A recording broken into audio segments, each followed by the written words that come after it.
ECSI fans, you want to revolutionize your sports investing habits? Allow me to tell you about WagerWire. WagerWire is an app that helps you become a superior bettor by allowing you to sync all your sports books and track all your bets in one place. See your current action, your betting history, and stats. You could also sign up for sports books and collect bonus offers. Follow them at WagerWire on X, as it's the best account on the platform. Head to App Store or Play Store now and search WagerWire and download the app.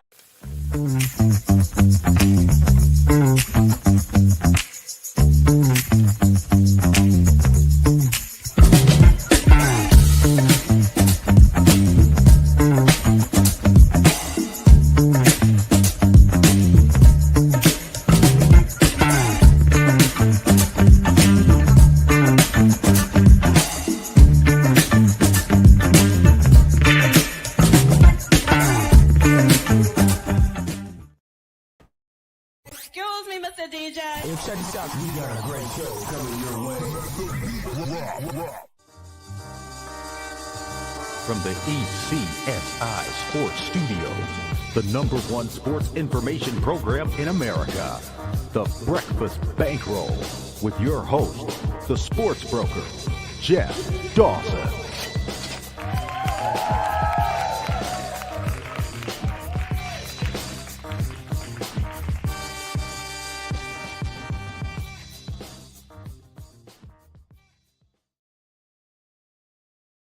Good morning, sports fans from all around the globe.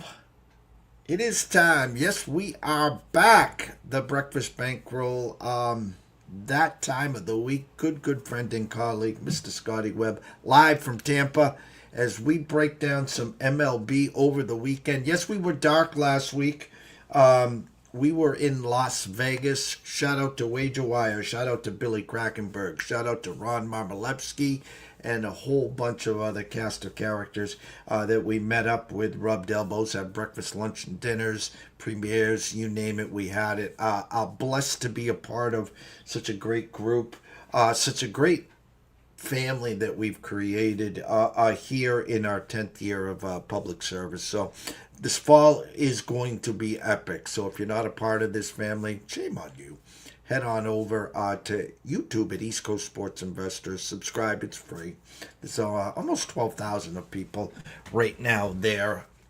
Shout out to our proud sponsors and partnerships. It's WagerWire. Head on over to Google Play. Download the app. It is free. Again, Travis, Zach, Guy, broke bread with them, Amber, Holly, Mindy. The list is endless.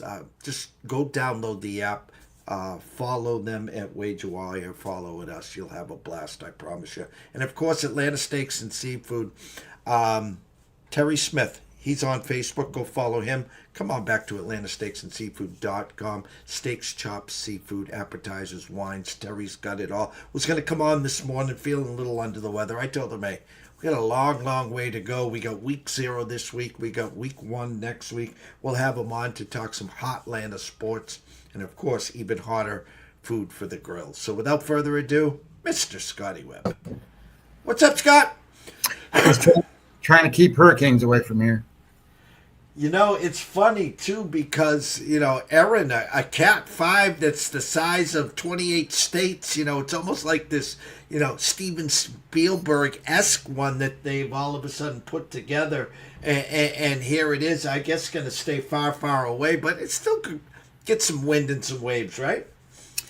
Well, we're not going to get hardly anything here, but I mean, especially on my coast, the other coast might get some surfable waves or something like that, but there's one coming in behind that we're more going to be watching than Aaron because it's, made the turn, but whatever. I mean, that's just part of my time down here. And, I've been through 4, 5, 6 of these things now. So it's not, I don't want to call it old hat, and I don't want to say that, each one's not unique or different from all the other ones, but it's the same routine. You do the same shit over and over. I just don't want to put up all my Halloween stuff and then have to take it back down again for the damn hurricane. It's a pain in the ass. And it's getting tis that season because I know how your wife rolls. So we won't get into that yet because as soon as that season's over, the Christmas stuff comes up. So we'll take it one day and month at a time. I have to potentially go to Panama City Beach for the weekend of the 13th and the 14th. Now, listen, I'm very apprehensive because I've lived through you now for years. And I checked when I was having breakfast with Billy Krakenberg. He said his brother lives right there. He showed me the map. He checked the Farmer's Almanac. You'll be fine. I'm like, listen, it's one of those you get down there. I might not be able to get back, so I'm very leery, Mr. Webb. Well, Panama Beach is kind of in that catch zone, right? When they come around the corner, and if they don't turn back in, they're coming to Panama. Like unless they swing out, and go to Louisiana, or they go to somewhere else. But the reality is that the Panhandle area is kind of that catch-all area. So it just depends on how all this stuff shakes out, and then. The truth of the matter is they can tell you where it's going to go, and then it'll move, and then when it moves, you look at it on a map and you go, oh, it moved just a little bit. Well, hell, it's like 100 miles, and 100 miles can really be pretty devastating one way or the other, depending upon what happens. So I don't really worry about them too much. I just don't. They're just more of a pain in the butt than they are, super damaging, That being said, that's just because of where I live. I'm not right on the coast. I'm more inland a little ways, and I don't have to worry about it so much other than my house blowing over, and this is a brand new property. It's not going to blow over, so I'm not worried about that kind of stuff. And then you just got to deal with the power outages, and, people can't get gas and stuff. I have if the playoffs started, and let me backtrack again. We were dark last week. The Milwaukee Brewers, an outer body experience. You'll remember this. Most people watching the show won't. 84, the Detroit Tigers started the year 35-5, and then just played 500 ball the rest of the way on their way to winning a World Series. Before yesterday, winners of 14 in a row, 39-9, their last 48. What they have done, I'm calling it an outer body experience, hitting the whole lineup, pitching. There's nothing this team hasn't done. I guess I'll start there. I can't remember anything like this. Like I said, I brought up the 84 Tigers. That was the start of a season, 35-5. I know a handful of years back, the Dodgers had a huge run. But this Brewers team, what they're doing is just, I'm calling it an out-of-body experience, Scott. Yeah, well, their last 30 games, they're 25-5. The next closest team to that is 19-11. So, that's a pretty drastic difference even in the next closest team. The average team in the last 30 days is 15-14. So they're 10 games better than an average team in a month of games. And, when you and the Cubs aren't a bad baseball team. So, I mean, you can make up a lot of ground if you don't lose. If you don't lose baseball games and the other teams are just, a little bit over 500, the reality is going to be is you're going to make up ground. I think what's interesting about the Brewers is that I don't think many people can sit there and go, well, Freddie Peralta pitches on that team, and I can name 2 or 3 other starters. They probably can't. You know what I mean? Like they might know Christian Yelich's name and he plays for that team, but can they name 3 or 4 other guys that play in the lineup, right? I mean they don't even know who they are.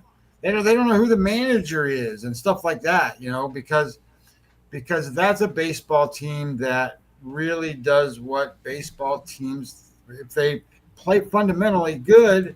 And they put the bat on the ball and move it around, hit for power, have good pitching and decent relief pitching, right? I bet they can't even tell you who their closer is, right? McGill, right? He comes out of there and slams the door for that team, throws 100 miles an hour. But I don't think most people know enough about how they play and what they do. Now, does that mean that they're primed and ready to go win a World Series? My opinion is no. I do think this. I think that they can pitch. So because they can pitch, and I think Woodruff coming back from the injury has been a big help to that team. But I think because they can pitch, that's going to keep them in games and keep them competitive with, say, the Dodgers and some of the, the Phillies and some of these other teams. That my problem is going to be is that think about the World Series and playoff runs and who wins these games. It's your superstars. Your superstars come out. The superstars play. They remember the Bryce Harper big runs and last year you had Freeman and Ohtani and Betts and those guys were going crazy. And when the Astros were doing it, it's all the stars and the star power. They don't have that. And maybe they get a little bit of that juice because when they get in the playoffs, people know. But they've been there. They were in the playoffs last year. They gave the Dodgers everything they could take. You know what I mean? Like they did. They gave the Dodgers every bit of it that they could take, and the Dodgers still beat them. And that's because, when you get these guys, and I'm not talking about how much they get paid. I'm just talking about there's a different caliber of thought, different caliber of player that when the money's on the table, they go get it. And like this team is a team that is out there, get a bunch of great stories, Vaughn coming over from the White Sox. Hey, Billy Hewlin. And all of that stuff, right? They got a lot of great stories on this team, Frelick and all those hitters that they have. But the problem is going to be is, when they got to come up and they got to do it on the level and that the superstars do. That's why superstars get paid. Think about Tom Brady for just a second, right? Tom Brady's a great quarterback. But he's a great quarterback because he wins when he has to win. When the money's on the table, he goes and gets it done, right? And what do they say about Dan Marino? Great quarterback, never went and got it all done, never did all that stuff. So I kind of look at, this is a good team. I like the idea that they're a good team doing that stuff. I don't know what it's going to mean in the playoffs, because in the playoffs, everybody's 0-0 again. And you got to do it again, right? You're going to have to do it again, and you got to do it again. And if Freddie Peralta's the best you got, Freddie Peralta doesn't match up to the other starters for the other teams. Like he's a 3 WAR guy, 3.2, 3.1, whatever, 3-something WAR guy. Yamamoto's a 4, for example. They don't match. The guys for the Phillies are 5 WAR guys. The guy pitching for Suarez pitching today, he's like almost a 4 WAR guy. He's like the 3rd best pitcher, 4th best pitcher for the Phillies is the best pitcher for the Brewers. So I think that they got to be real careful about, and gambling wise, you got to be real careful about what you're doing, because the truth of the matter is you're not going to match up to many teams except maybe the Cubs. You probably match up to the Mets a little bit. They don't have dominant starting pitching. They got good starting pitching, but I don't know. We'll see. They got a good bullpen. They got a good team. I think they made their run. They're definitely in the playoffs. They're not going to lose enough games now to not make the playoffs or any of that stuff. So we'll just see how it goes for the Brewers. But I think that they're not going to stay 25-5 for the next 30 games. And that's what they got left. I mean, the Major League Baseball, let me look at my remaining calendar here. The Milwaukee Brewers, they have 39 games left in the 6th toughest schedule remaining of all the baseball teams. So, they're not going to play 25-5 the next 30. If they go 15-15, okay, great. They go 15-15. The Cubs can move up a little bit. I don't know if they'll catch them, but they can move up. It takes a lot to catch teams at this time of year. Let's just talk to the Guardians and the Rangers. The Rangers, wow. And the Padres over the weekend. Bad baseball, man. Well, here's an updated if the playoffs started. It's kind of funny too because the Brewers, you know how the streaks go. Win a million, lose. You usually lose the next one. Lose a million, win one. You usually win the next one. And here come the Brewers with the doubleheader today. This afternoon, 2:20, Peralta versus Cade Horton. Cade Horton minus 117 with a flat 8 there, and then unannounced for. Let me make sure. I'm going to just double check. Yeah, unannounced for the 8:05 start. Currently Cubs minus 125. I don't have that matchups yet. But here is your board here. And again, this could flip-flop. A lot of breaking news, though, since we've talked last. Zach Wheeler, good shot of being out for the rest of the year with the blood He's clots done. with the shoulder. Josh Hader, they're hoping back for the playoff run. There's some big key injuries here. If this was today and we started the playoffs here, Scotty, just with an eye test or something, what sticks out to you? Well, I guess what really kind of I'm looking at would be is if this was the breakdown and this is how it goes. Look what the Yankees have, because the Yankees would be at home in this matchup. It looks like against Houston, and then Houston would be kind of more of a deflated Houston. Although Alvarez is now taking live hitting, and he might be back pretty soon. And then they get Detroit, and Detroit's Scooble, and that's and they don't have the greatest offense in the world. So can the Yankees actually get to make it to play for the World Series in this particular scenario and matchup? I think so. I think that is and I think when you look at what Toronto would have to face, all three of those teams can beat each other. So I don't think Toronto's got any advantage in that spot. So looking at the American League side on that breakdown, I would stand out to me that the Yankees would be a pretty good bet. You know what I mean? Like, they wouldn't be the favorite to go anywhere, but they would be a pretty good bet the way the bracket breaks out, in my mind. On the National League side, I think that when you start to look at Padres Cubs, I think the Padres, depending upon what they're doing, Dylan Cease just doesn't impress me that much, but Pivetta is really good. So the Cubs don't have, great starting pitching anyway. They have Boyd. So I don't think that's anything that the Padres couldn't overcome. And I think the Mets would get blown out by the Dodgers. And then I think the Wheeler problem is a big problem for the Phillies. I just think it is.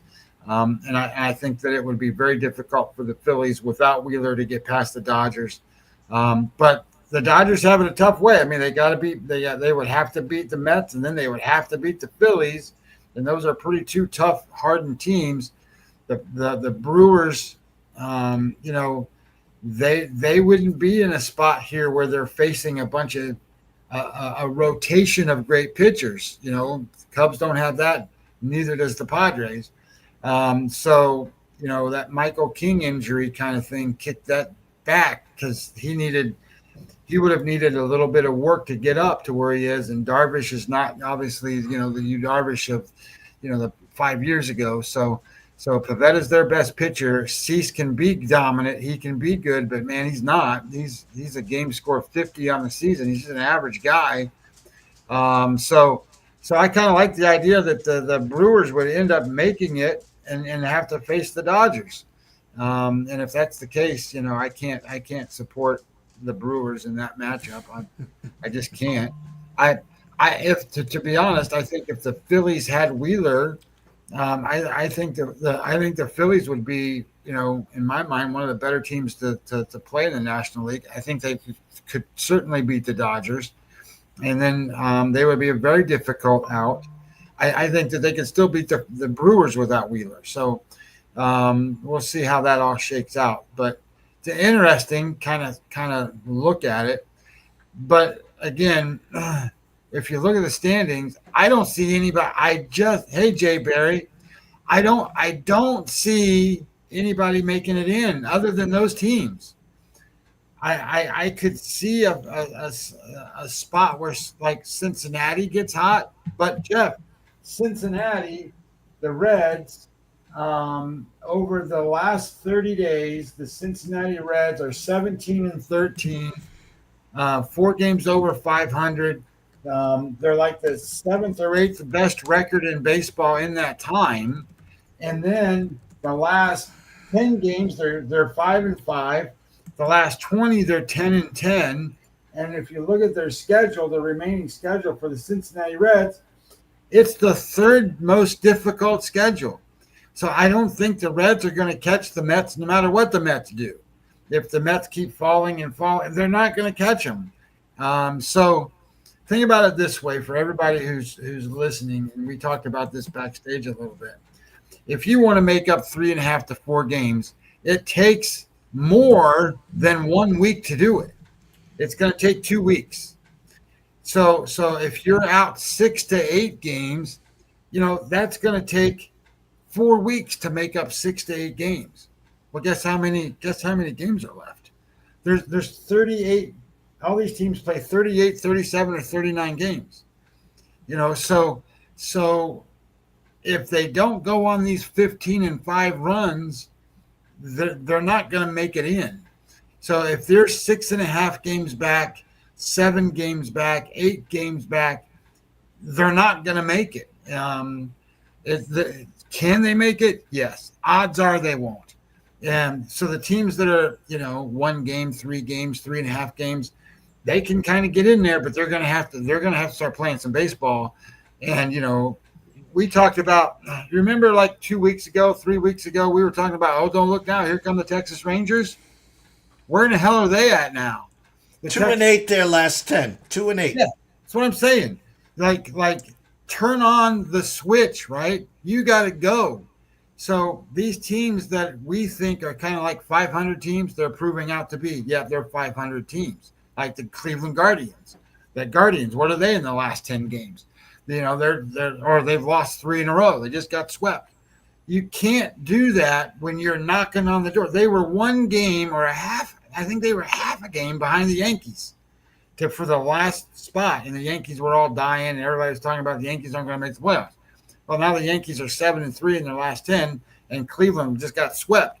And now Cleveland's out in Arizona, and then they got to play another team out west. So that's not a good scenario for the Cleveland to try to catch anybody. So I think when you start to really think about how these things break down, and we've talked about this for a while, I think they're set. They're not now. Can they change around in terms of the seeding and all that stuff? Sure, because Houston's kind of run into some problems, and now they got a back end problem with not Hader. They got a good bullpen. But Hader's going to be the guy that's, he's the one that comes in and closes it down. So now you're going to put Abreu in that spot. And Abreu is hit or miss, man. That guy throws hard, but he can walk the world. So it is what it is. We'll see how it kind of all shakes out. But my opinion would be is based on that synopsis, the Yankees have a pretty good shot. I mean, they got to beat up Houston team, and then they got to play a team that they would be player for player better than. Hey, Amber Holly, how you doing? So I think as those things go, then you look at the other side, Dodgers, Mets. I don't think the Mets are as good as the Dodgers, and then Dodgers would get the beat up Phillies team, and the Phillies can play. But we'll see if they can match up with all their pitching. And then, Dodgers, Brewers, yeah, that's been had the last several years. The Brewers have given them everything they got, and they can't do it. They can't get over the hump. So I would still give the Dodgers the nod. And then you're looking at what? Who knows? What I'm really interested to see what happens is I want to see what Shane Bieber does to the Toronto Blue Jays. Is he that guy that can come out and be a guy that can be a matchup problem for some of these other teams? Because if he is, that gives that team a little bit of an advantage. Like I said, well, Seattle, Boston, and Toronto, they can all beat each other. Well, if Bieber can pitch like Cy Young Bieber, well, I'm not saying he's going to, but just say he does, holy crap, that's a different level now that they would have on the mound. The only caveat here, and it would be an epic collapse here, is the Mets are 3-7 their last 10. They have won 2 in a row. Only a game and a half lead over the Reds. Now again, the inconsistency, I call it, from the Reds offense, and we talked all year that we thought the Mets were playing above their skis, especially their pitching. Alonso's had a decent year. Lindor, they have some big pieces. Soto, of course. As much as I am a Tito fan, you know that here. This would not settle well on the back page of the New York Post if the Mets fell out of the playoffs. Well, I find it hard that they will. Their offense is doing very well right now. They're the number one offense in baseball as of this week, the last 7 days. They're scoring lots of runs. They're doing the things they need to do. They're getting contributions from other players. Lindor is starting to actually come around again, right? Soto's been Soto all season for the most part. Alonso's been steady the whole time, but they're getting a lot of offense from other players right now. So that's a good thing. I think that these guys coming back like Manaea, I think that's a help.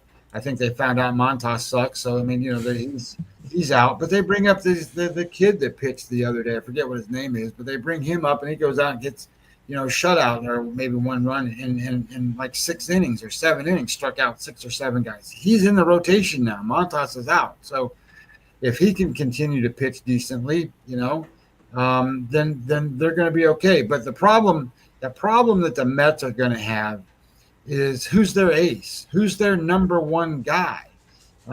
It's middle of the season, you could have told me it was Peterson. Well, Peterson's no good. I mean, he's not a matchup guy. Clay Holmes is about out. He's about out of gas. I mean, he can only pitch 4 or 5 innings anymore. He didn't make it that far last night. I mean, he's a closer that's, he's normally last probably 3, 4, 5 years, he's pitched 60 innings. Now he's at over 120 now. So you got an issue there. So I think with the Mets, they're going to need their offense to carry them. And when you have an offense that needs to carry them, that's where teams like the Phillies and the Dodgers will beat them, because they can go out and throw Yamamoto, and then they can throw Ohtani, and then they can throw Glasnow, and they can throw Snell, and they can at least limit the opportunity that the offenses are going to have. And then they've got just as good offense, if not better, on their side. So it's a big matchup advantage, and that's like the Phillies. They got Sanchez, Christopher Sanchez, and now Wheeler's out. So, and I don't know if you heard me say it, but he's not pitching this year. He's done. No. He won't pitch the rest of the season. They're going to put blood thinner in him and some other stuff to try to dissolve the clot in his shoulder, but he won't pitch the rest of the season. He'll pitch next year. So that then brings up the problem of they just got Aaron Nola back. Well, Aaron Nola at the beginning of the season, Jeff, was 1-6 or something like that, with an ERA of like 6, pitching terrible. And then he comes out in his first time, and the Phillies go out and get him 6 runs. And in the 3rd inning, the Reds scored 6 runs, or whoever it was. I don't remember who it was. The Nationals. The Nationals scored 6 runs. So it was 6-6. They had to get him out of the game. So maybe, and I haven't heard this anywhere, but maybe the Phillies bring up Painter, and they let him go. Painter's going to be one of those guys that's, he's as good as it gets in the minor leagues. You got to bring him up at some point and let him go. But he's the guy that they brought him up, and then he had Tommy John, so he hasn't been up since then. So I don't know if he's ready or not. But, the reality is he's been pitching all season in the minor leagues. They're going to have to give somebody some arm, out there. They're not going to put – they don't want to put Taijuan Walker back in there. You know what I mean? I mean, they thought it was great. Nola's back. We can move Walker to the bullpen. Well, Wheeler can't pitch, so now you got to put somebody else in there. So But Christopher Sanchez is as good as you can get. I mean, he's a great pitcher, left-handed. Ranger Suarez, he's been off and on, and he's been off right now. He's not been great right now. So, but he can pitch. He's been around the block. You know, he's battle tested and all of that. So they've got guys that can do it. They're just going to need reinforcements now without Wheeler. I mean, Wheeler's a big cog for that team.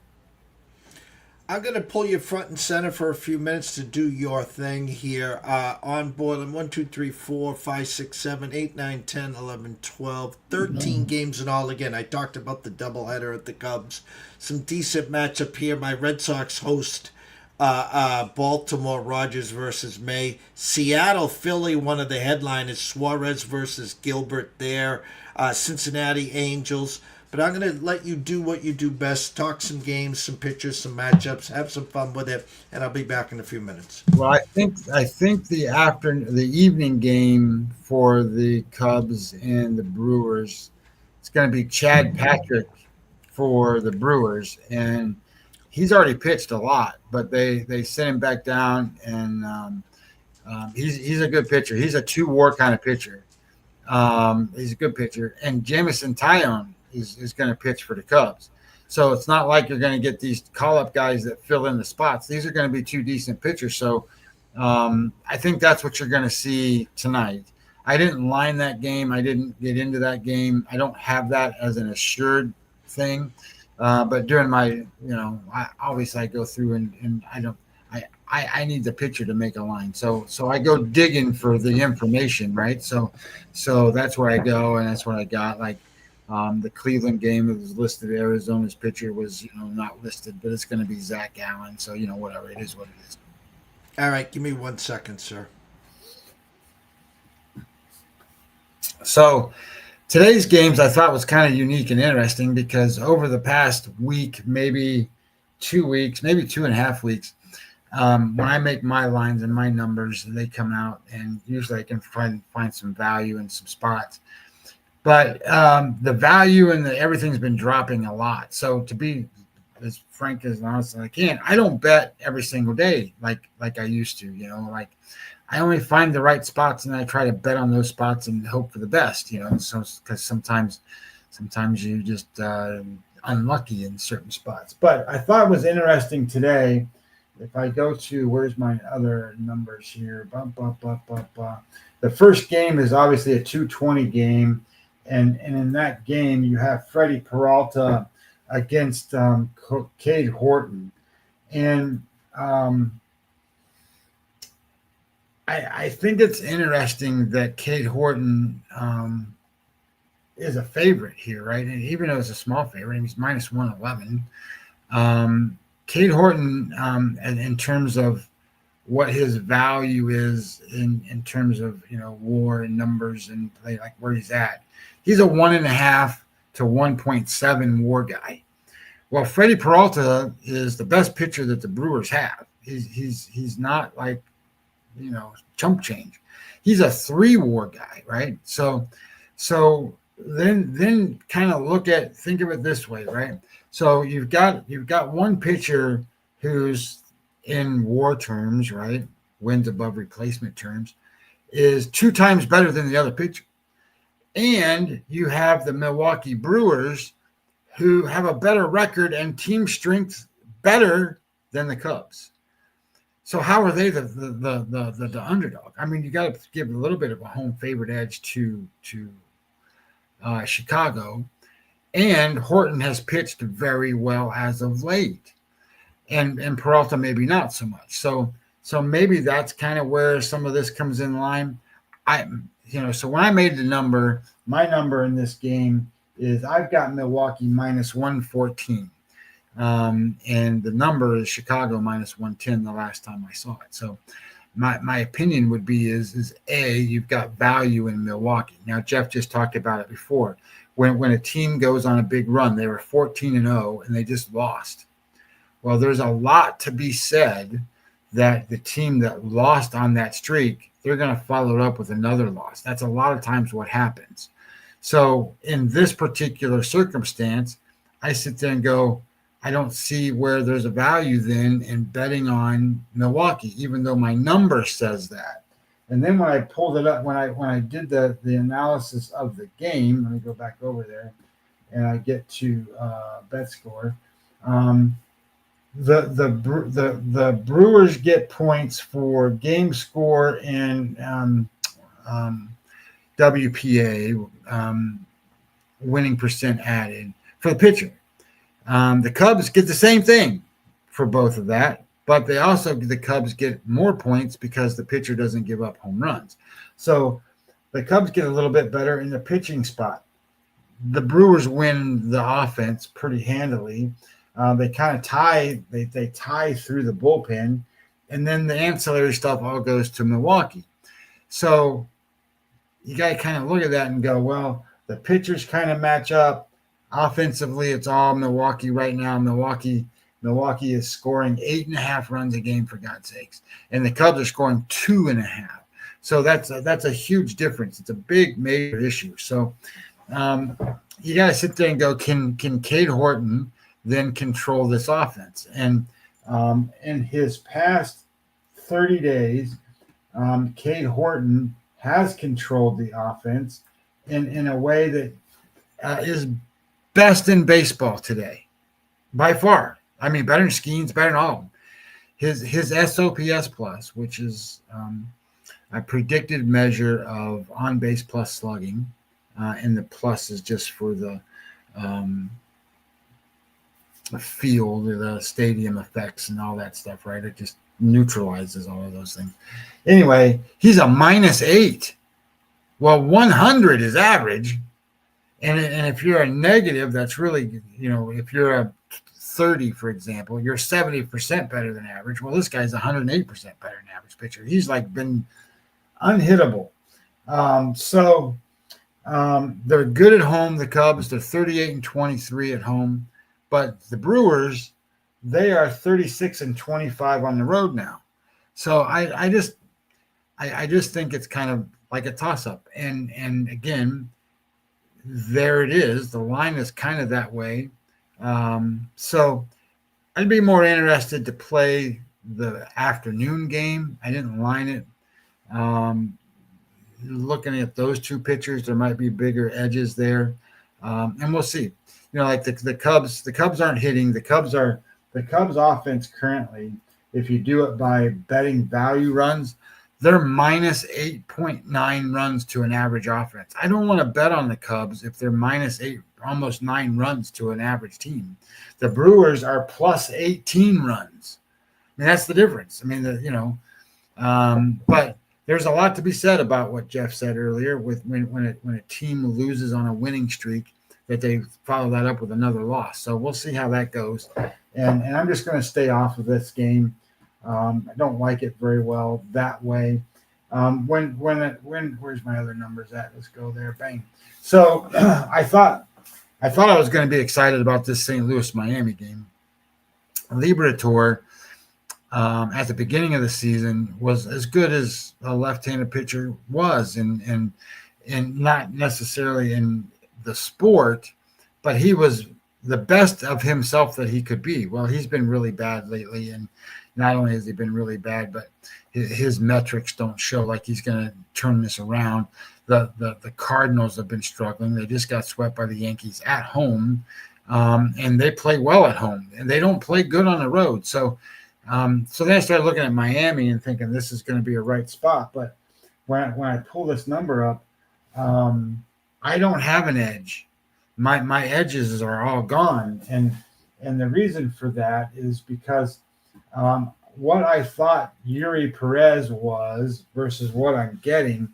Yuri Perez has been dynamite in terms of he's got great stuff. He's a 113 on stuff plus number, for example. So there's only nobody. 113 is the best today. 113, that's the best. So his stuff is great, but he gives up almost 2 home runs a game. His walk walk rate is average, but kind of clipping towards high. His strikeout rate's average. And his Sierra number is 4.27, giving up 4 runs, in that time frame. So I didn't like it. He's good at home. And how many times do you see, where's my thing here? How many times do you see where Miami is going to be a favorite over St. Louis? I don't care if they're at home or not. St. Louis is a 500 team. Miami is not. They're a little bit below a 500 team, like a 450 win percentage, and St. Louis is like a 485. So then you have Liberator, who was really good, who's not as good now, but he's a 2-WAR guy, and Yuri Perez, who if he was pitching the whole season would be higher than where he's at now, but he's like a 1.7. So the numbers come out. There's not enough value, so I'm skipping this game. I'm not playing it. I do like Detroit today. What are your thoughts on Rangers Royals, Leiter Walker? I'm going to get there, Jay. We're coming up because I like that game. This game here with Detroit. I like Detroit. I don't like the number. If you want to pay minus 145 or what, that's my number on ProfitX, by the way. If you wanted to pay that number, you can. My number when I made it was 155. But here's what I ran into, or what I'm running into with this game. I think there's value there because obviously I'm creating that value in my number a little bit. But starting pitcher wise, Eric Getty, since he's come back off the disabled list, injured list, he's made 2 starts. In those 2 starts, he's got a Sierra number of 5.27. His first start was really bad. Game score was 21. This last time was 54. Do I expect him to throw a 21? No. Do I expect him to throw a 54? Maybe. Maybe he throws a 47, something like that. Maybe he throws a 50, which is all average. You're not going to beat Detroit at home with an average pitcher. He is not. Especially when you have Flaherty, who's a 3.7 Sierra number, which is average, but, kind of high average. But he's striking out guys at 10.8. His FIP number is really good. That's because he's not allowing any home runs. So if he's not allowing home runs and he's getting a lot of strikeouts, you're going to have to get a lot of base hits to beat the Tigers today. And the Houston Astros offense out of 30 teams ranks 29th right now. 29 out of 30 teams. So I don't think they're going to get a lot of base hits. And Detroit at home is really, really good. So I like the matchup. I like Detroit. I just don't think I like minus 145. Certainly better than minus 200 or something, but I don't. But that's up to you guys. If you want to play it, I'm good with it. That right now, the Houston Astros are minus 13.1 runs to an average offense. So and it's not like Detroit's out there killing it. They're minus 6 runs to an average offense. But think about that. One team's minus 6, the other team's minus 13. There's still a big edge to the offense for Detroit. So I like that. And Detroit at home is they get a lift of 14% on weighted runs created plus. So they play a lot better at home. And, I think Flaherty will pitch pretty well because he didn't pitch he pitched a 38 the last time out. I don't expect him to be a 38 because he pitched a 28 the time before that. He's done that a couple times this year, back-to-back bad starts. So I'm expecting him to pitch pretty good today. And Jeff talked about, Hader being hurt. The bullpen for Houston's been bad. So I like Detroit at home. That's one game I would tell you. I did do some work on the Seattle game today. Now remember, Seattle's the travel team off of the Sunday night game. It's bad for them. Seattle is going to Philadelphia. That's not a good matchup. Gilbert is an ace kind of pitcher that hasn't got there yet. His last start was a game score 59, so that's pretty close.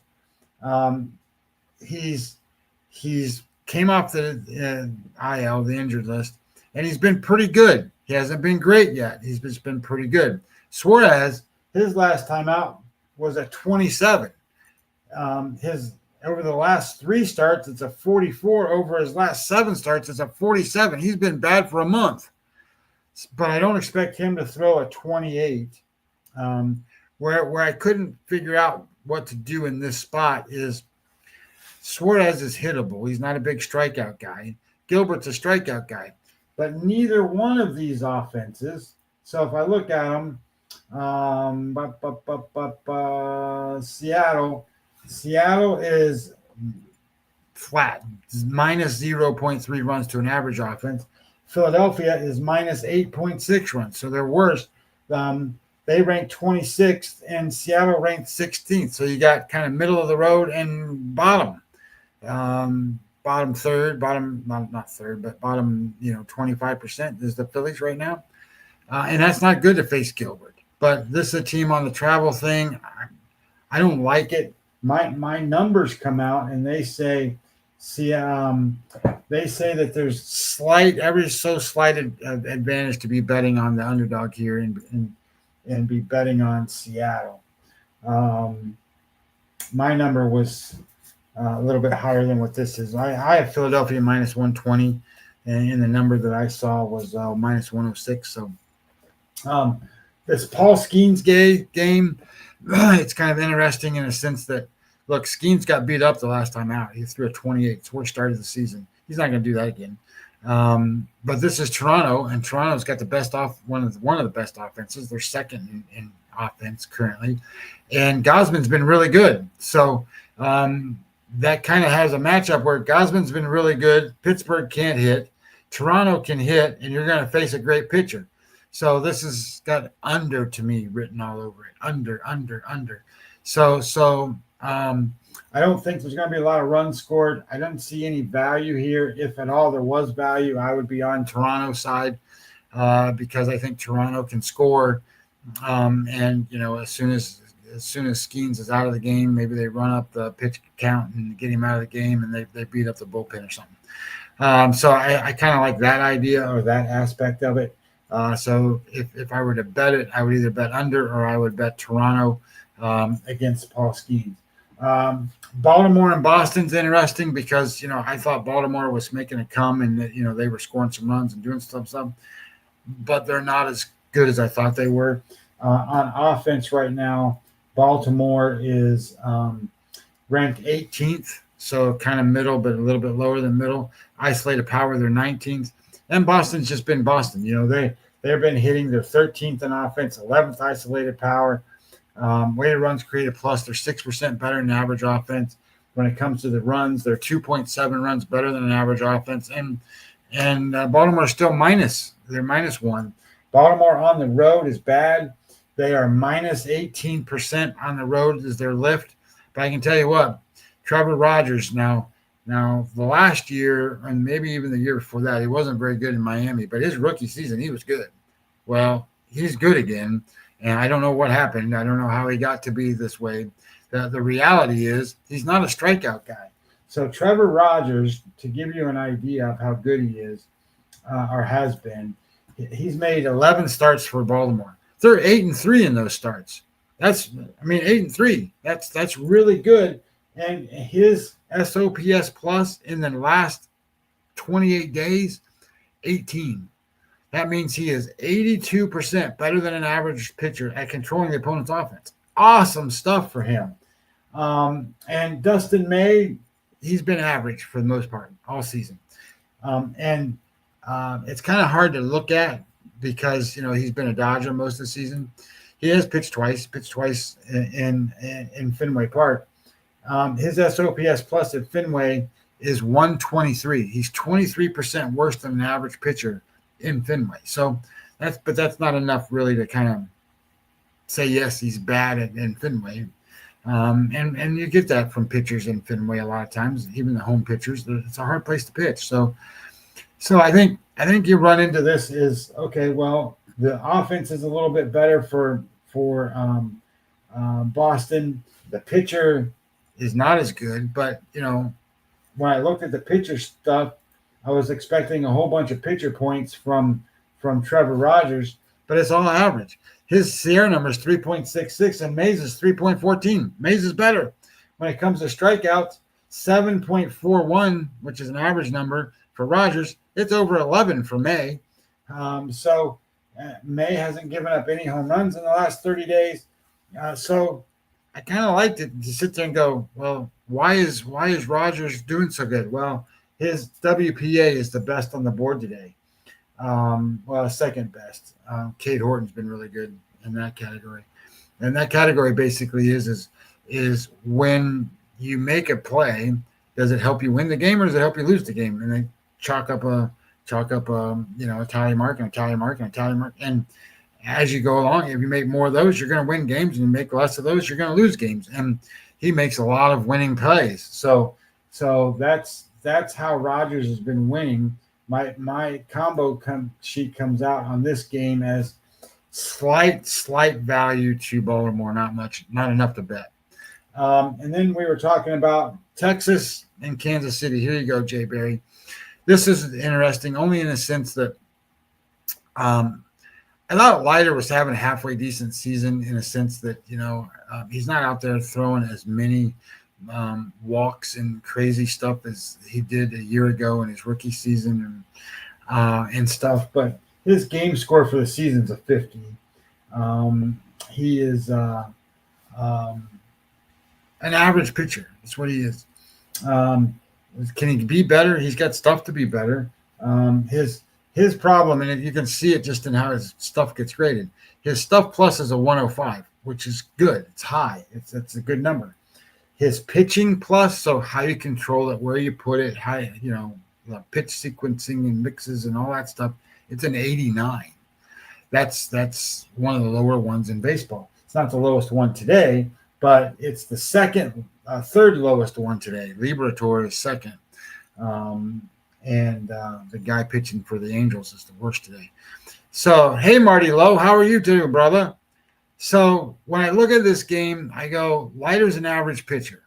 So then I go, well, Kansas City is kind of an average offense, but only sometimes. Over the course of a season, they're probably a little bit of a below average offense. Currently, their offense for Kansas City is fourth in baseball. They are fourth in isolated power. They're a 139 weighted runs created plus. So they're 39% better than an average offense. They're walking at a high rate. They're not striking out. Their WPA is good. Win percent added is good for offense. That's the second highest one today. So that means ideally when they're trying to win the games, they make more winning plays on offense. And their betting value runs is 10. They're 10 runs better than an average offense. So I liked all of those things. I think that with Waka on the mound, I'm a concerned person. He's the best pitcher now that they have. And I say concerned not because he's the best pitcher that they have and not because he's been bad. He's been good. His game score for the season is a 55. His game score for the last 3 games, 65. So well above what aces do and well above what he does normally. And for the last 7, it's a 61. So he's been great for a month. So when I look back, his game score was 56, 62, 77, 65, 65, 61. And I look at that and I go, you know what? He's just overdue, overripe, whatever you want to call it, ripe for a letdown spot. So everything points to the Royals in this game. Everything. Texas sucks on the road. And maybe I shouldn't say it that way, but I think they do. They're situationally, here you go. Texas away, 12 games under 500. They're 25-37. They're 2-8 in their last 10. They're 7-13 in their last 20. They're not any good on the road. They just aren't. And Kansas City is one of the teams that they're above 500 at home, but they really do that through pitching, not offense. Offensively, they have one of the worst lifts, if you want to call it even a lift for them at home. They are, where is it? Offense at home for Kansas City. They are minus 18%. So that means they're a weighted runs created plus 82 at home, minus 18% to an average offense of home offenses. So they're not getting any lift by playing at home. So But look, if I had to bet it, I wouldn't bet on Leiter, and I wouldn't bet on the Texas's bullpen. I would probably bet Kansas City. Cross my fingers that today's not the day that Walker has his ripe spot, bad spot, if that makes sense. These guys aren't robots. They don't go out there and throw one good day, one bad day, one good day, one bad day, or they don't have a steady number. Like he's a 55 on the season. He doesn't go out and throw 55s every single game. So he's thrown 6 straight games over 60. He's due for a setback game. So anyway, my thought is that it's kind of a toss-up one. But bullpen-wise, I like what Kansas City can do. And offensively, I like what Kansas City's doing compared to where they are at some points in time. So good spot to bet Kansas City. I don't know what to do with this Cincinnati game. This is Cincinnati and the Angels. Singer's again one of those guys that has been pitching pretty well. His last time out was a 76, but that's because he was off a game score 26. He was off a game score 14. He threw a game score 75. His last 3 starts is a game score 59. His last 7 is a 53. Over the season, he is a game score 51. Well, the guy is pitching against Medeiros. This is only his second start. He's kind of a bulk guy, 4 to 5 inning bulk reliever kind of pitcher. He got bombed in his first game that he pitched as a starter. 39 was his game score. He's thrown 4 innings in 30 days, and he's thrown 8 innings year to date. So if I look at his year to date numbers, which kind of hard to give him credit for a lot, but he's a 5.93 Sierra number, 6.37 FIP number. So that means he gets hit. That means he's gonna get hit. His walk rate is 7.88, so he can't find the strike zone. His strikeouts are only 7.88, which is average. So that means balls are going to get put in play. And then I started looking at it going, this is a pretty good spot for Cincinnati. And Cincinnati has the 23rd ranked offense in baseball and the 27th ranked isolated power in baseball. So they're not hitting for power. They're not scoring a lot of runs. They're not doing a lot of things. And if anything that the Angels can do, the Angels can hit. They're 12th on offense, 13th in isolated power. So I just thought this might be a bad spot. But then my number comes out and goes, I got an almost 500 team in the Reds and a below 500 team in the Angels. The Angels don't get a big kick at home. They got a worse pitcher, obviously, than what Singer is. Why aren't the Reds favored? Well, it's kind of a flip of a coin. I think the Reds are worth a play here, especially at that price. I think they would be worthy of going there. The San Francisco-San Diego game, I don't know if you guys know this. I'm going to pull this up for one real quick second.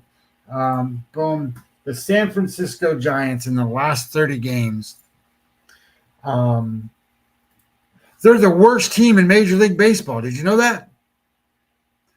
They are 9 wins and 21 losses in the last 30 games. They're 6-14 in the last 20 and 3-7 in the last 10. So if you want to bet San Francisco Giants, go ahead, bet San Francisco Giants. I don't think I bet San Francisco Giants the rest of the season. Just because they're a lackluster team. They're out there. They don't have a lot of energy. They made a big deal. They got Devers. Ever since they got Devers, they can't win. They're like 4-12 or 4-16 or something, some crazy number like that. I've always talked about Logan Webb. Logan Webb is the worst ace pitcher in Major League Baseball. He can't win games, especially games against quality opponents. He's not pitching today. Robbie Ray is. And Robbie Ray is the only pitcher that the Giants have that's actually won any games. He's 17-8 team win-wise. So it's hard to bet against him. But Nestor Cortez he's no good either. So this is kind of a weird spot. San Diego at home, though, you can't hardly go wrong with San Diego at home. They don't lose a lot of those games. The Giants don't like left-handed pitching very well. So it's one of those spots where I think, that might be a good spot for them, meaning the Padres. When I looked at it, where's my numbers at? Wrong stuff on the screen for me. I had so many things on the screen. Here we go. So bet score, combo score. So I've got a small edge to San Diego, but I'm not paying minus 134. No way. Nestor Cortez, I don't know if you've watched him pitch since he's been with the Padres, but he pitched just like he was when they was, Yankees. He's 3-1 in starts for them, which is good for them. So the problem though runs into is he's still very hittable. He still walks guys all over the place. As long as he keeps the ball in the yard, they might be okay. But look, San Francisco's not a good baseball team, and I think this is a spot where San Diego will win. But my number is minus 106. I'm not going to pay minus 134 for that. So when I looked at this, I have two spots that I kind of like the best. I like Kansas City, even though I've got Waka as kind of ripe for a spot. I think he's one of the better bets today. And I like Detroit, but I think that's kind of a high number for Detroit. I staying off the Milwaukee thing. I think they got good value today, but I think I'm going to stay off of that. I think flip of a coin, Cincinnati's probably pretty good here in their spot. I have them lined as a bigger favorite here. I have Cincinnati like bigger favorites, minus 140-ish. And you only have to pay 106 or something like that, 105, or they might even be a dog by now. So I like those spots. It's where we are, Jeff. That's what I got for you for, what is today, Monday, October, not October yet, August 18th. Gotta hope we're not in October. That means I'm late getting the damn Halloween shit out. Great job as always. I would big shout outs to Jay Berry, Marty Lowe, Amber Hawley, Billy Hewlin. Guys, can't do it without you guys. Got a couple weeks left in August, and then here comes September, where baseball, every game, every pitch, every inning will matter, but we'll get pushed to the backstage because here comes football, when, of course, everyone knows everything, which we know when really nobody knows anything. But we'll save that for another show there. Me and Scotty will be back Friday morning, probably around 9-ish, give or take. Keep an eye on our timelines there. It's funny. You brought up some great points, Scotty, as we wrap today's show up. Just reading from a market standpoint, you were spot on the Orioles. That smells so bad to me. We had May against Houston. I think we had the team total. That's what we did. And we cashed that. I think it was against Arrighetti when I was in Vegas. I'm looking at this number. Carrot Top has been Carrot Top. This number is screaming Orioles to me today. I'm not going to bet it. I'm not. Trust me on that. But it's screaming Orioles to me. Yeah, I like Trevor Rogers. He's been one of the best pitchers in baseball in the last 11 starts that he's made. I mean, the first start he came out and made was great. And I sit there and go, the Orioles have started to hit a little bit. They started to play a lot better. And I'm like, maybe I should support this team. And then I'm going, well, they just don't really quite match up. But I think Dustin May's an average pitcher at best. And I know he's got great stuff. Even the numbers tell me he's got great stuff. But I just think that it's just hard to support. It's hard to support the Orioles on the road, man, for me. It's a team that's, 12 games, 13. I'm not looking at my stuff, but like 12, 13, 14 games under 500 on the road. And I know they got off to a bad start and all that stuff, but I don't know. It's just a tough spot for me for that. And when I look at stuff like, what's interesting to me is the Yankees off today, but they play the Toronto, or not Toronto. They play Tampa down here for 2 days, and then they go play the Red Sox. So that's not an easy schedule for them. But I sit there and I think they are the worst team in the American League East of playing American League East teams. So they need, where is they going to come out of this at? Playing the Rays and then playing Boston. maybe they, under 500 against those teams. I don't know what's going to happen with that. I think that the American League East gets a little bit of a shakeup maybe this week. I don't know. We'll see, because obviously Boston and New York are now a half game and one game apart from each other, or something like that. Mm-hmm. So we'll see what happens there, and then I think I was looking at. I don't think Cleveland can do it. I think Cleveland's in a bad way, and I think the Reds are in a bad way to try to catch the Mets. So, and then. I was like, okay, well, San Diego plays San Francisco. They should have a field day with San Francisco at home. And they should be able to beat that team. And then I'm like, well, who do the Dodgers got? Well, the Dodgers got the Rockies. So I'm like, what the hell ever? The Dodgers are going to beat the Rockies. But you know who they play each other? They play each other again this weekend. This coming weekend, they play each other again in San Diego this time. So I don't know what the pitching matchups for that series are going to look like, but Pivetta needs to pitch in that series. He didn't pitch in this series. He needs to pitch in that series for the Dodgers and see where they can go and try to match up better. Because going into that weekend, Jeff, San Diego was 1 game ahead, and now they're 2 games behind because they got swept. So, I just – until you can prove me wrong, not me personally, but my eyes, right? Until you can prove my eyes wrong, you are what you are. San Diego's not as good as the Dodgers until you prove you're better. Well, how do you prove you're better? You beat them, and you take that 1 game lead you had, and you make it 3. And then when you get it home, you make it 6, right? Or 5 or whatever. They didn't do it, and now they got to play catch up again. And, I think it takes a lot out of a team to play catch up. And I think that's what happens with like these teams like the Reds and the Guardians and, like the Royals and some of these teams that are trying to get there. And they try to get there and they play good baseball and then they fall back because it takes a lot. It's like the Texas Rangers. Wow, we're going to do all this stuff. We're going to pitch and we're going to get – and then DeGrom goes out and loses 3 games. It's like – I don't know. Like they get good, and then all of a sudden they can't stay good.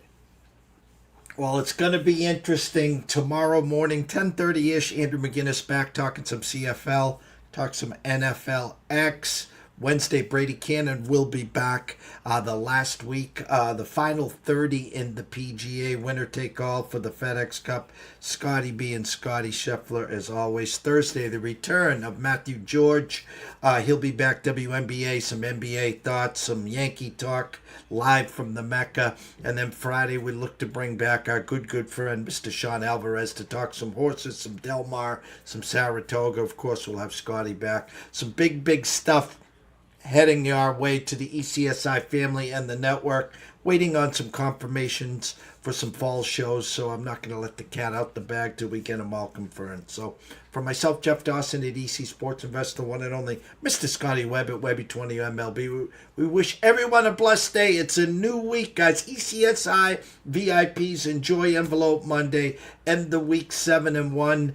We're catching... not cooking with Crisco, but we're doing very well. Eyes are sharp. So behave yourselves and see you soon.